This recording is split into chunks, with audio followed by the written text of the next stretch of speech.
ప్రభువు యేసుక్రీస్తు నామమున మీ అందరికీ శుభావందనాలు. అనుదిన ఆత్మీయ ఆహారము అనే ఈ కార్యక్రమానికి మీ అందరినీ ప్రేమపూర్వకంగా బెరాక చర్చ్ తరపు నుండి ఆహ్వానిస్తున్నాను. ఈరోజు పునరుద్ధాన దినం. మనందరము దేవుని సన్నిధిలో ఆరాధించుకోవాలి. కుటుంబాలుగా దేవుని సన్నిధికి వెళ్ళి మీరు ఏ చర్చికి అయితే వెళ్తారో ఆ చర్చిలో సంఘ కార్యక్రమాల్లో పాల్గొనాలని మీ అందరికీ ప్రభు పేరట మనవి చేస్తూ ఉన్నాను. దేవుని మహాకృపను బట్టి అనుదిన ఆత్మీయ ఆహారము అనే ఈ కార్యక్రమం ద్వారా మీ అందరినీ కలుసుకోవటానికి దేవుడు నాకు చూపించిన కృపను బట్టి దేవుడిని ఎంతగానో స్తుతిస్తూ ఉన్నాను. అంతేకాదు, ఈ వాక్యం వింటున్న మీ అందరి కోసం అనుదినం మీకోసం ప్రార్థన చేస్తూ ఉన్నాం. ప్రియమైన దేవుని బిడ్డలారా, బైబిల్ సెలవిస్తూ ఉంది, సహోదరులు ఐక్యత కలిగి ఉండండి అని. ఆ వాక్యాన్ని నేను మీకు చదివి వినిపిస్తా, చూడండి. కీర్తనల గ్రంథం 133వ అధ్యాయం 3 వచనాలు ఉన్నాయండి, చదువుతున్నాను చూడండి. సహోదరులు ఐక్యత కలిగి నివసించుట ఎంత మేలు, ఎంత మనోహరము. అది తల మీద పోయబడి అహరోను గడ్డము మీదుగా జారి అతని అంగీల అంచు వరకు దిగజారిన పరిమళ తైలం వలె నుండును. సియోను కొండల మీదకి దిగివచ్చు హెర్మోను మంచు వలె నుండును. ఆశీర్వాదమును శాశ్వత జీవమును అచ్చట నుండవలెనని యెహోవా సెలవిచ్చి ఉన్నాడు. ప్రియమైన దేవుని బిడ్డలారా, ఈరోజు ఉన్నటువంటి పరిస్థితుల్లో ఈ లోకంలో ఐక్యత లోపించింది. ఎవరి పర్సనల్ లైఫ్ వాళ్ళకి వచ్చేసింది. ప్రతి ఒక్కరు కూడా వారి వారి జీవన శైలి, వారి వారి విధి విధానాలకు అలవాటు పడిపోయారు. ఈ సమయంలో ఒకరితో ఒకరు మాట్లాడుకోలేని పరిస్థితి, ఒకరి గురించి ఒకరు అర్థం చేసుకోలేని పరిస్థితి. సంఘంలో సహోదరులు ఐక్యత కలిగి ఉండాలి. దేవుని సేవకుడితో పాటు సంఘ బిడ్డలు, సంఘ పెద్దలు, సంఘ సభ్యులు అందరూ కూడా ఏక మనసుతో ఐక్యంతో ఉండాలి అని దేవుని వాక్యం సెలవిస్తూ ఉంది.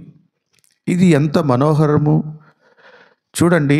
ఎవరిద్దరి మధ్య అయినా అభిప్రాయ భేదాలు వచ్చినప్పుడు, వారి సంభాషణ చూసినప్పుడు మనకు ఒక విధంగా ఒక రకమైన కోపం వస్తూ ఉంటుంది. అదే వారిద్దరూ ఐక్యత కలిగి చక్కగా మాట్లాడుకుంటూ నవ్వుతూ సరదాగా ఉన్నప్పుడు చాలా సంతోషం వేస్తుంది. భక్తుడు ఇక్కడ కంపేర్ చేస్తూ ఉన్నాడు. అహరోను గెడ్డము నుంచి జారి తన అంగీని కూడా తడిపినటువంటి తైలము అనగా అభిషేకము, సంతోషము. దేవుడు మనతో ఉన్నప్పుడు, దేవుడు మనకిచ్చినటువంటి సహోదరత్వము, ఐక్యతతో మనందరం మెలిగినప్పుడు అది చూసేవారికి చాలా బాగుంటుంది. కొన్ని కుటుంబాలను మనం గమనిస్తూ ఉంటాం. ఆ ఇంట్లో తల్లిదండ్రులు, బిడ్డలు, అన్నదమ్ములు, అక్క చెల్లెళ్ళు, అత్తమామలు, అత్త కోడళ్ళు, మామ అల్లుళ్ళు ఉన్న అన్ని రిలేషన్స్ అందరూ ఒకే మాటతో ఉంటారు. వాళ్ళని చూసినప్పుడు అరే, కుటుంబం అంటే ఇలా ఉండాలి అనిపిస్తూ ఉంటుంది. ఈ కుటుంబ వ్యవస్థ అనేది దేవుడు మనకు చూపించినటువంటి ఒక గొప్ప ప్రణాళిక. మనం ఎక్కడున్నామో, ఏ కుటుంబంలో ఉన్నామో, ఏ సంఘంలో చేర్చబడ్డామో, దేవుడు మనకిచ్చినటువంటి ఆధిక్యతను బట్టి మనము ఐక్యతగా ఉండటానికి ఇష్టపడాలి. దాని వలన గొప్ప ఆశీర్వాదం ఉంటుంది.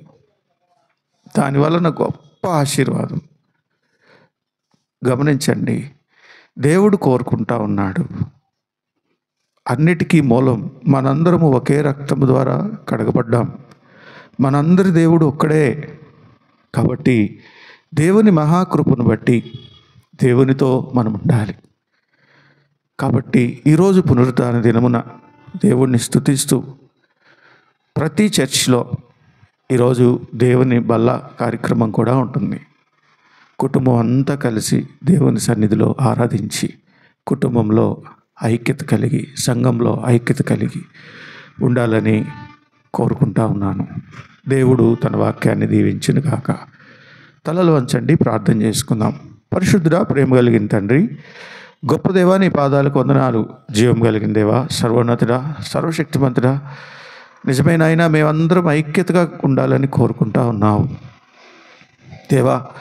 నైనా నీవు ఇచ్చినటువంటి ఏక మనస్సు, ఏక శరీరము, ఏక ఆత్మతో మేమందరం కలిసిమెలిసి మా సంఘాల్లో, మా కుటుంబాల్లో మేము పనిచేస్తున్న చోట ఉండటానికి సహాయం చేయండి.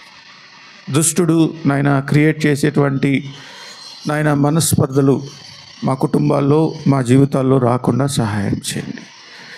కుటుంబం అంతా కలిసి, సంఘం అంతా కలిసి నేను స్తుతించడానికి సహాయం చేయండి. సమస్త విషయాల్లో నీకే స్తుతి, ఘనత, మహిమ చెల్లిస్తూ యేసయ్య పరిశుద్ధ నామమున ప్రార్థన చేసి వేడుకొనుచున్నాం తండ్రి, ఆమేన్. ఇప్పుడు మన తండ్రి అయిన దేవుని ప్రేమ, కుమారుని సహవాసము, పరిశుద్ధాత్మ తోడు సదాకాలం మనకు తోడుగా ఉండి నడిపించి ఆశీర్వదించి కాపాడునుగాక, ఆమేన్. ప్రియమైన దేవుని బిడ్డలారా, ఈ వాక్యం మీకు నచ్చినట్లయితే అనుదిన ఆత్మీయ ఆహారము అనే ఈ మా ఛానల్ను సబ్స్క్రైబ్ చేయండి. మీ ఫ్రెండ్స్ అందరికీ షేర్ చేయండి. అంతేకాదు, మీ ప్రార్థన అవసరతలు ఈ ఇచ్చిన నంబర్కు తెలియచేయండి. దేవుడు మిమ్మల్ని ఆశీర్వదించి కాపాడునుగాక, amen. Thank you. Have a good day.